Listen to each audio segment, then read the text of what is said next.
3,667, 3,456, 2,904, 4,368. Since 2012, Barry Haarde has ridden 14,395 miles for our community and raised over $150,000 for Save One Life to benefit some of the international community for whom resources are few and far between. With that, I would like to welcome up Barry Haarde. I think I'd also read 28 different states for the race, but you've ridden in even more than that, right? Honestly, I've lost track. I think the end game here, the goal is to try to ride the bike through every state. So, we got a few to pick up yet, but we're going to knock out a few more this summer. That's something I've always wondered about these rides. How do you plan the course? Believe it or not, there's actually a small number of really nutty people that want to do this. But they don't want to start out and plan a route and do it themselves and there are people that do it that way, but there are people that carry their own gear every day, and I like to do my camping at the Marriott, so that's where you'll find me. I had the impression when I first heard about you a few years ago that you must have been a cyclist all your life. Certainly no one just starts cycling and then starts cycling across the country, but that isn't the case. You weren't a cyclist your whole life. So can you tell us a little bit about how you got into cycling? No, I actually got into the sport as a result of having a total knee replacement in 1999, which was kind of a transformative event. No longer was there any hemorrhaging, no longer was there any crunching and grinding and arthritic pain and all the stuff that you live with a joint that's been suffering from bleeds since I was an infant. And so when I had it replaced, and I joke with people now, I tell them I've got 16 years and 80,000 miles on my knee. For the first time in my life, I was able to be somewhat athletic, which, growing up, and I was born in '65, pre-factor. There was no factor concentrates. So I can remember IV poles and plasma drips and the dark ages of hemophilia treatment. Sure. And the one benefit of having all those knee problems all those years was I kind of think of myself as the poster boy for unintentional prophylaxis, because back in that era, I don't remember when I heard the word prophylaxis for the first time, but it was years down the line, and but I was kind of doing it because I had to infuse so much clotting factor just to keep the knee under control. My knee was the size of a cantaloupe half the time, and just to keep it from bleeding all the time, I was always doing factor, which in the long run, in certain respects, turned out to be a good thing because it preserved all the rest of my joints. Never had any other target joints. I can probably count the number of hip bleeds, elbow bleeds, ankle bleeds on one hand. I just never had them because I always had some amount of factor in me. So think about that, the parents who were raising young kids. There's something to the prophylactic dosing.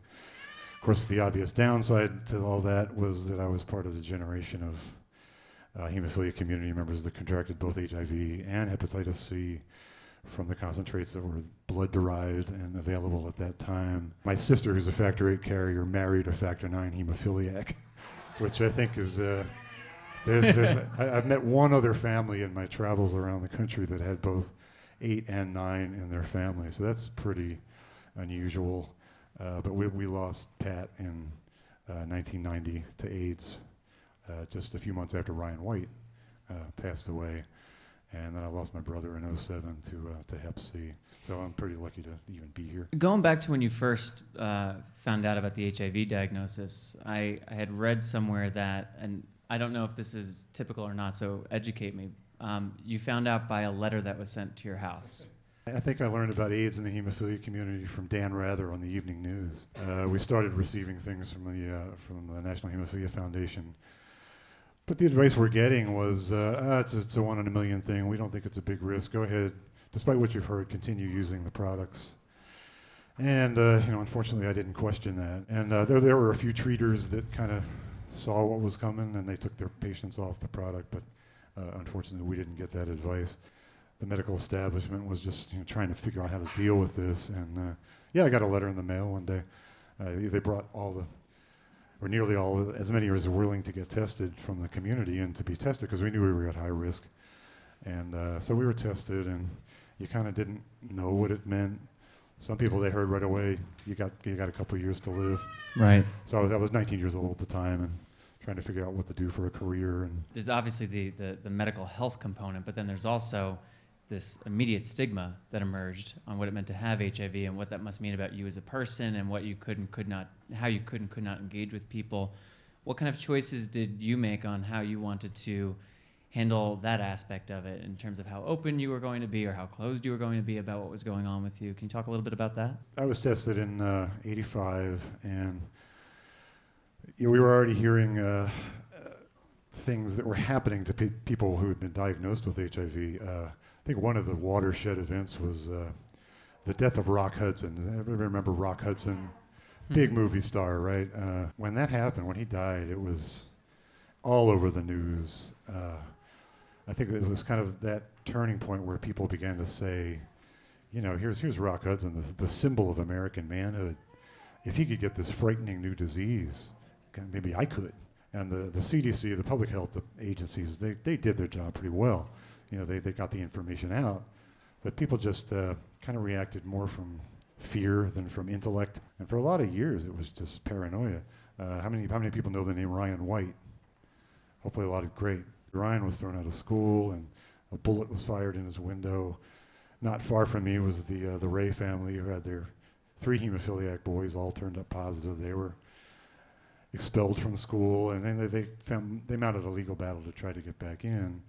But the parents didn't want that to happen necessarily, so you know, some of them got together and formed a coalition and burned their house down. So a lot of us, we saw this stuff going on, and in my case, in our family, all 3 of us just went into the closet as far as we could. So in terms of like supporting each other and so forth, it was the family and not much else. And it was a few years before I told any like really close friends, and I did that very cautiously and guardedly. Some of us tried to just park it in the closet and go on with their lives and try to ignore it, and just made the best of it for as long as we could.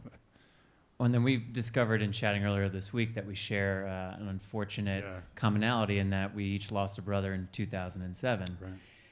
My brothers inspired my work in the community, realizing that even now in an age where we have the medicine, we have the therapies, we still have to take them, and we still have to understand what it means to be an active participant in self-care and best practices. It's not a passive act. I learned early what I needed to do to take care of myself. My brother didn't have the same bleeding patterns, and unfortunately, he fell away. So that inspired what I'm doing.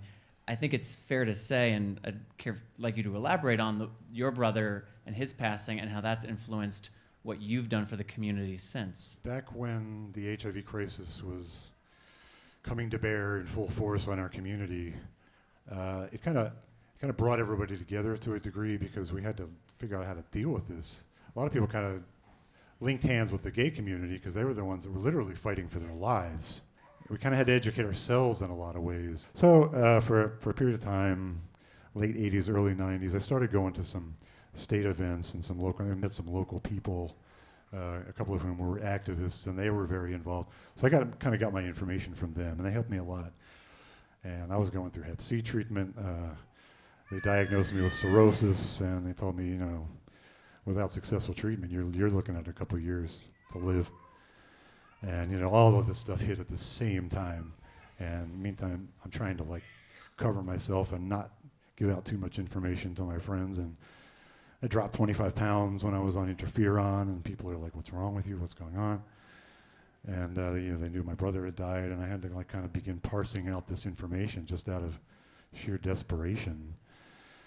And right at that time, in the middle of all this psychological mayhem, a letter arrived in my mailbox from that guy sitting over there.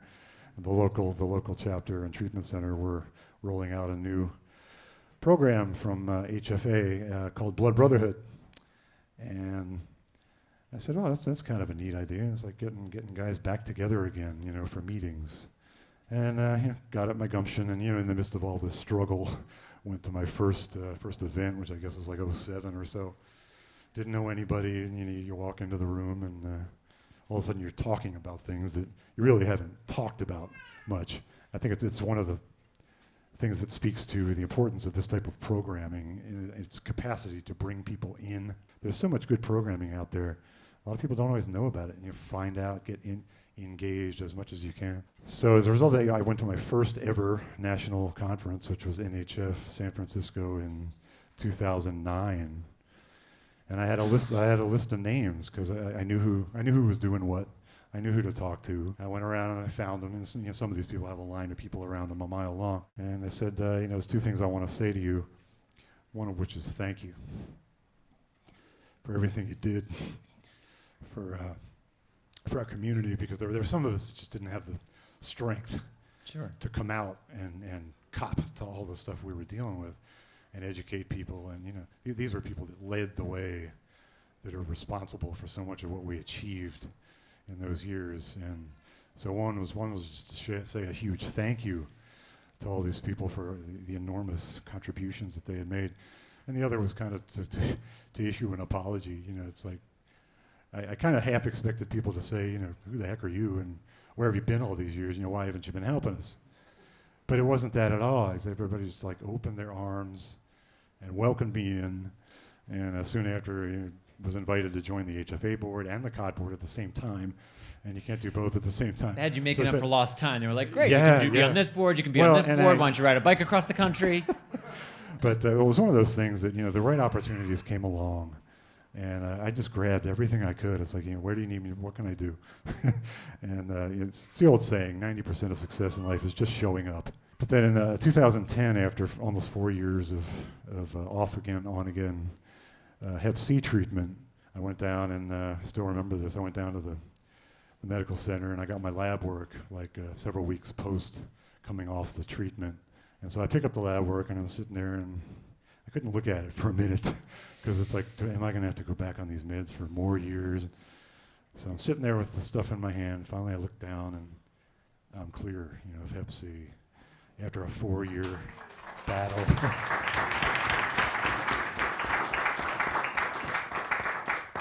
So I go out and I get in the truck and I've got, I swear to God this is true, I've got the soundtrack from the old Rocky films and I got the and I'm dancing all the way home. So then I was kind of like, okay, what do I do now? The old way of living did not work anymore. And I said, this is kind of like a gift from the Almighty, or however you choose to think of it. In the years prior to the interferon, I'd really worked on getting to be a better cyclist and doing as much as I could with that. I was riding 5,000 or 6,000 miles a year.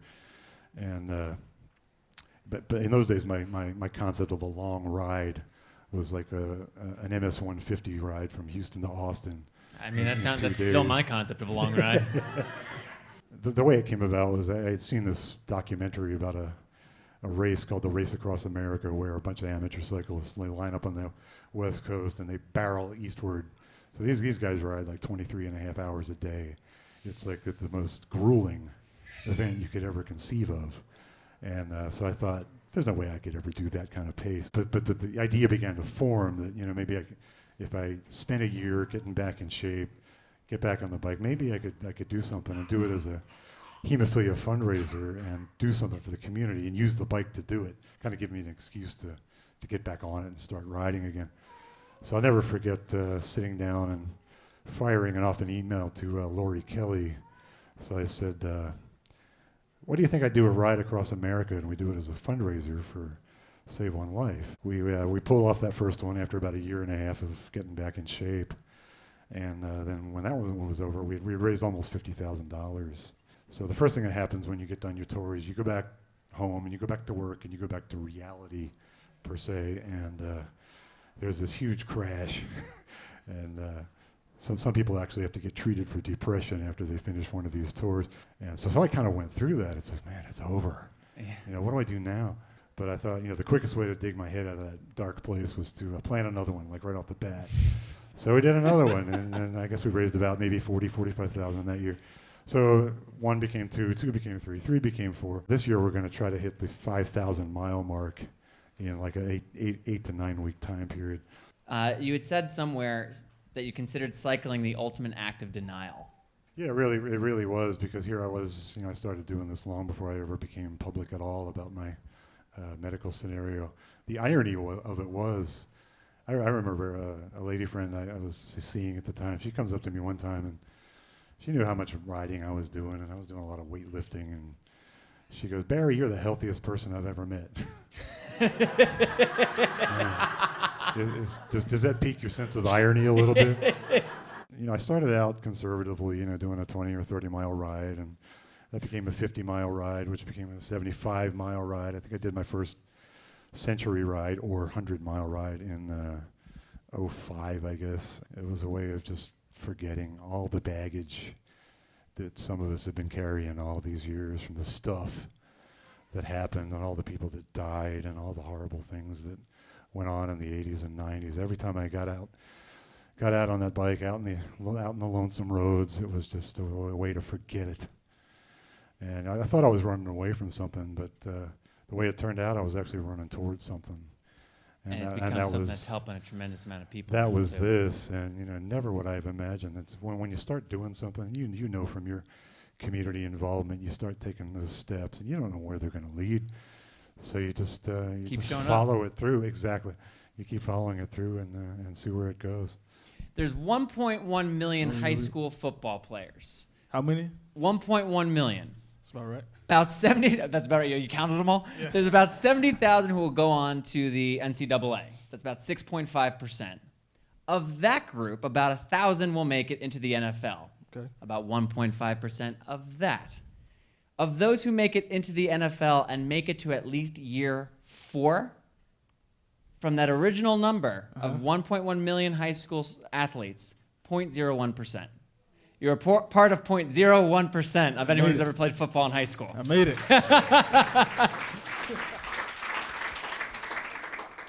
So you come from a really small town in Georgia, right? About 1,000 people, something like that? It's a little more than 1,000. I think we're around 30,000. Another interesting fact about our small town, we've actually had 5 guys go to the NFL from my small town of 30,000. How about that? And 2 Super Bowl rings actually out of this small town. You were a top athlete in high school, multiple sports, right? Yeah. I wasn't your golden child. Most people that make it to the NFL, they were their starting quarterback, their starting running back. If anybody knows anything about football, I was primarily a special teams guy in high school, and I believe in opportunity. People getting opportunities, and you just got to seize them at the right moment. It was midway through that year. Our starting safety got hurt. I was like, well, let's try this guy at safety. He had speed. Played 8 games, ended up with 6 interceptions, like slew of tackles, gained like 2 all-state recognitions in different polls. It's fine not to jump too far ahead, but that kind of reminds me of what I was reading about with you had a bit of a breakthrough with the Rams, right? When you got an opportunity in a limited number of games to make an impression, that led to a multi-year contract with the Colts. Exactly. The Rams year, that was one of my most pivotal years. I came in the first week. I was on practice squad. I worked hard. Broke into the top 3 corners on the team. I ended up playing probably the most snaps on defense that whole year. And like I said, it paid dividends for me. I ended up with 3 interceptions that year. It seems as though in thinking about obstacles and challenges, you have been highly, I don't want to say opportunistic, but you've prepared yourself for those opportunities. You've been ready when your number's been called, right? As opposed to the guy who from day one is the starting this, the starting that. Right. You were undrafted. You've been a journeyman, and I say that as with respect. I think definitely. That's a very challenging thing to do, is create a life for yourself where you're having to take advantage of every little window that opens. Yeah, and when you say journeyman, I mean, a lot of guys just throw that around like, oh yeah, he was a journeyman. They don't think about the behind the scenes time of that. You see a guy get traded from here to there, but they don't think about, okay, I got traded today, and I got to call my wife. I got to tell her, hey, all right, we got to pack up and move. So I may not be able to come home to do it, and you got to do all the packing. You got to get all the baby's clothes. And how have you and Amber, how's the family kind of managed the lifestyle components? That, like you said, we see the Super Bowl ring. That's fun to talk about. The records, that's great. But the day in, day out, there's a lot to account for. How do you manage that as a unit? I think wherever we are, we just try to really become a part of that community. And while in our time in Indianapolis, I really became close with the Hemophilia chapter up there as well. But, still at the same time knowing that, hey, come next month we can be in California. Right. But that's living in the moment. That's a great way to phrase it. So you brought up hemophilia, so let's bring in the tie for those who might not know.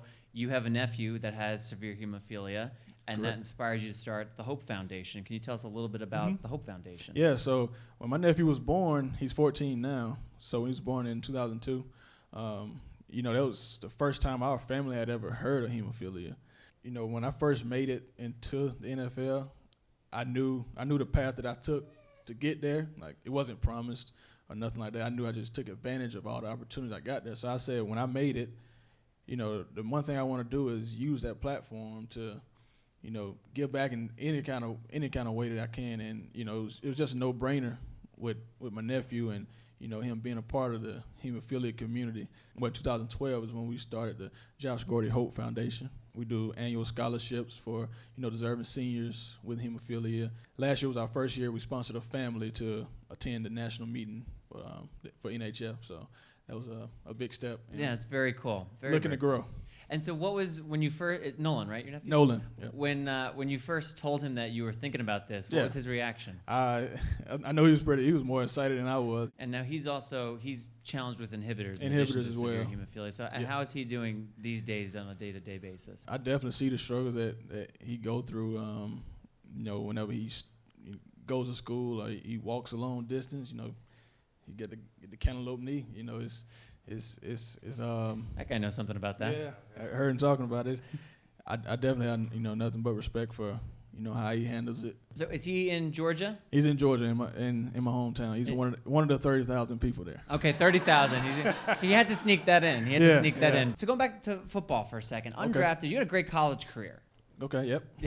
Great college And career. I'll just tell you that. So you had a great college career, and then you're not drafted. Mm-hmm. Where does your brain start to go in terms of thinking? I mean, first you had to just make the decision to leave home to go to Central Michigan to begin with, right? Yeah. I think it was definitely a test, not a test, but a way to help my character going away from school that far away. Being, picked up from Georgia and dropped off in a different culture halfway across the country. It really helps you learn to interact with all types of people, different races, background, everything, And had your family been in Georgia for quite a while? You were pretty steeped in Georgia-specific culture until you left for Michigan? Yeah, correct. Typical Southern family. We're all still there, and, family is key. I'm not saying this just to pat you on the back. It impresses me how you have made the most of every window that you have been given to lead a very unusual life. I mean, an exceptional life that's also given you a platform, as you described, to do things like create the Hope Foundation. Who in your life do you attribute some of the way you operate? Who helped you kind of develop into the person you are? I really would say, I would kind of go around coaches maybe. A lot of people see coaches as the ones that chewing you out on game day or during practice, but, really deep down they do care about you. They love you. My mom, I would say, she definitely supported everything I did. From the time I played Little League, I can remember her coming to my first game, football and basketball. I played a little basketball. Story about basketball. Okay. Great. Hey, Josh, tell us a story about basketball.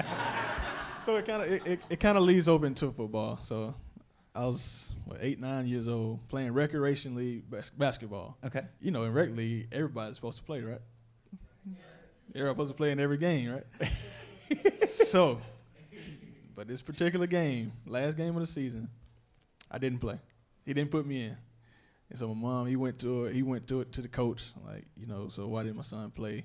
Yeah, we need to play the guys who are gonna help us win. And I heard that. And that just crushed my basketball from then. I never played basketball again in my life. Wow. From that day. Wow, this is a good reminder to be very careful about what you say around young, influential children who may have a dream. And being from a small town, I still see this guy every day. Every time I go home, I still see him. Does he know this? Have you ever told him this story?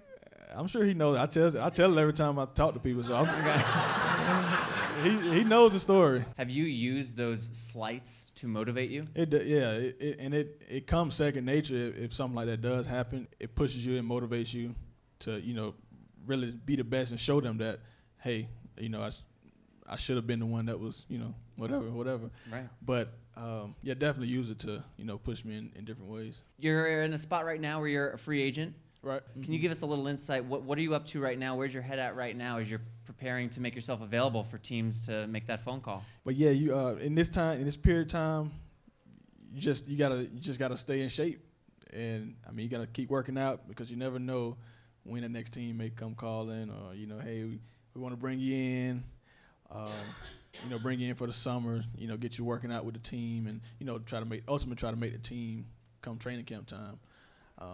So that's kind of what's going on right now. I'm gonna continue to use what I've done in the past to escalate my second career, even further. Use it to really boost the foundation and boost awareness in this area as far as well as other areas in my life as well. So good for you. It's been a great resource. Barry, I'm curious to know, when you finish your races, I understand that you kind of go a little crazy with milkshakes.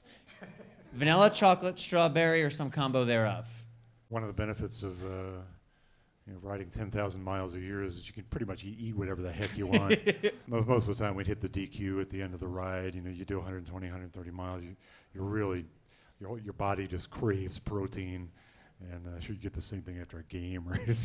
So you got to. Are you on a strict milkshake diet as well? Yeah, no, not milkshake, but that's funny because actually it's kind of the same boat. It really came to I guess fruition this past season when I didn't play, but I was still eating like I was playing.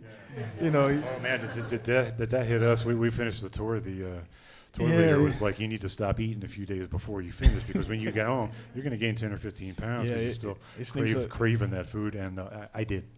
Gain the pounds, that is. Sneaks up on you. Josh, in my reading, I learned that you are someone who seeks good deals on the website eBay once in a while. Looking out for good deals on eBay. I'm curious to know what the best deal you ever found on eBay is. Who gave you that information? I got a lot of sources. Not eBay. It's more of a Craigslist. My wife, she's probably more of a Craigslist than I am. No, it's good you're asking this question. A lot of people don't know this about me being an NFL player. I love a good deal now. We religiously get up every Thursday, Friday, and Saturday. I got a lot of time on my hand. We go yard selling, estate selling. We try to go to the real nice areas. Smart, very smart. Estate sale. Don't judge me, y'all. Don't judge me. I don't know. I'm actually taking notes. I like this. Okay, Yeah. So it's Wednesday, Thursday, Saturday are the best days? No. Best days? It starts on Thursday. Okay, Thursday. Yeah. So that's when you got to be there early if it's a good one.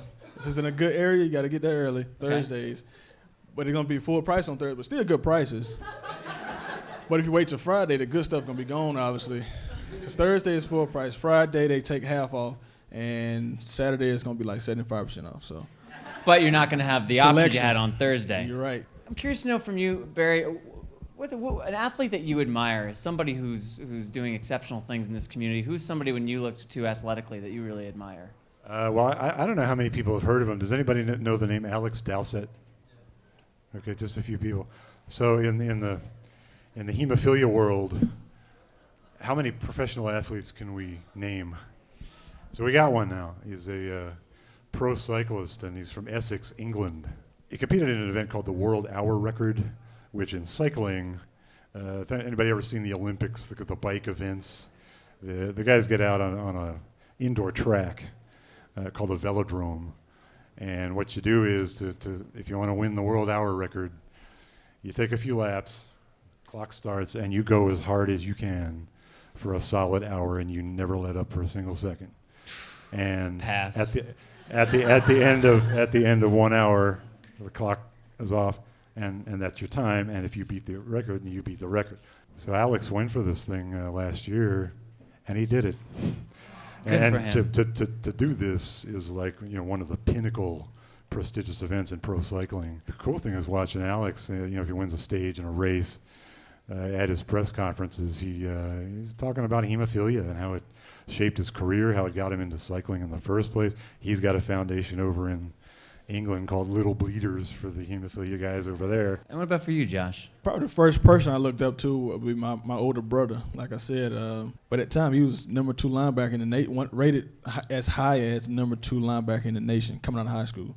I also have an uncle who played college back in the day, before I can even remember, but still just, like I said, looking back now, just reading all the press clippings on him. He still has records in our local high school as well. And probably the two that came out of my hometown as well, it's Keo, like I said, and Robert. Like I said, being from that small town. And actually, I should say, the year they came out, got drafted together, they was 2 first-rounders out of our small town. Out of 30,000 people. Yeah, I know, 30,000 people. I knew it was going to come up again. Two first-rounders. That's impressive. That's impressive for a town of 30,000 people. All right, I want to open it up for questions for either Barry or Josh. Yes. What was the one inspiration that your nephew would have been taking from that, being that you got the Super Bowl, you did your thing in the Super Bowl? What would be the thing that he took from that, as for our community to inspire us?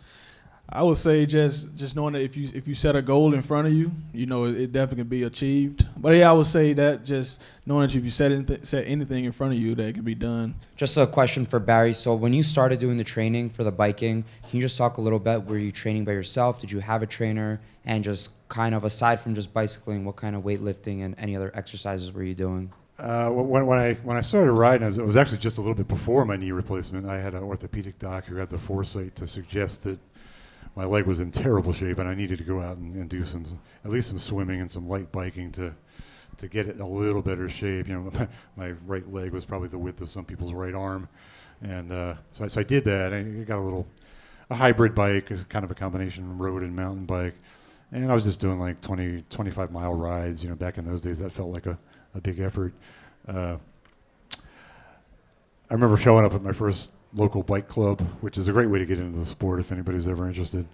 But I show up on a mountain bike wearing shorts and a t-shirt, and here's all these guys with the slick $3,000 18-pound road bikes and the gear and the helmets and all this stuff. And I showed up with a buddy of mine, and we were actually able to keep up with some of them, but they kind of gave us the heads up. It's like you got all the wrong stuff, and so they told us what to get and what to do, and it kind of just took off from there. I didn't do anything. And one thing you want to think about if you ever pursue a physical fitness plan, or you want to run a marathon, or you want to do a bike race, you do something. Don't try to do it all at once. Don't go out there and get crazy. It was like several years of riding before I attempted a 100-mile ride. So I kind of built up incrementally. I've known people that tried to do something too fast, too soon, and you really can hurt yourself. So it's not something you want to do. As far as weightlifting, I don't really have a frame for that. I'm probably better built for either basketball or cycling, but I do a little just to kind of supplement the cycling and kind of build up the core strength a little bit. It helps you on the really long days, the hard rides. So anything other stuff you can do, any cross training, you can kind of supplement your main sport with. What was your favorite part of cycling? We did a stretch where we crossed Oregon on Route 20. That was one of those roads where every mile you can just whip out your camera and there's a postcard. It's just phenomenal. And some of the most breathtaking scenery you see is way out in the middle of creation and stuff you'd never see. Obviously, to get across the country, you know about the Rocky Mountains, those big hills. You see some pretty cool stuff up there. So it's hard to pick just one thing. Half the fun of doing this, I'll be honest with you, is not the ride itself, but all the community members that come out along the way just to say hello. And it's no big thing. We just go out and have dinner and hang out a little bit and share experiences. And so if I'm coming to a town near you, feel free to reach out, come out and say hi. It's a lot of fun. This is for Josh. Thanks for coming out today. Yeah, no problem. They say a few bad apples spoil the bunch, and over the last few years, NFL has gotten a lot of bad press with some of the players. Obviously, there's more than 1,500 in the league at any given time. Charles Barkley said 20 years ago, probably way before some of years' time, I'm not a role model. Do you take it upon yourself, and do some of the other players take it upon themselves to be role models and think about what they're doing and how they're living, for what your nephew and other young people are going to see? And again, I'm sure that's more the norm than what we see out here. Yeah, I definitely do see myself. I try to be the best role model because, what the media wants to see, they want to see the negative stuff.